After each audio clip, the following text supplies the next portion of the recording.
आपण पाहत आहात नाशिक खबर न्यूज, जनतेचे हक्काचे व्यासपीठ।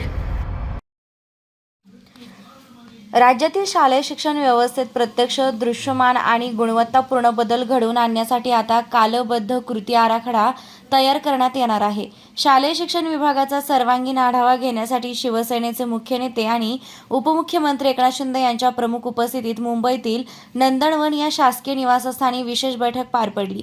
या बैठकीत राज्यातील शाळांचे आधुनिकीकरण, शिक्षणाचा दर्जा उंचावणे आणि विद्यार्थ्यांना भविष्यातील संधी व आव्हानांसाठी तयार करण्यावर सविस्तर चर्चा करण्यात आली।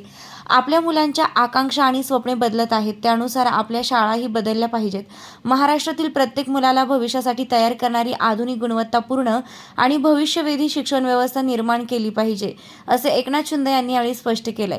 या कृती आराखड्यात शिक्षण क्षेत्रातील तज्ज्ञ आणि अनुभवी शिक्षकांचा सहभाग, शिक्षकांसाठी प्रभावी प्रशिक्षण, प्रोत्साहन आणि प्रेरणादायी उपक्रम तसेच उत्कृष्ट काम करणाऱ्या शिक्षकांचा योग्य सन्मान करण्यावर विशेष भर देण्याच्या सूचना देण्यात आल्या।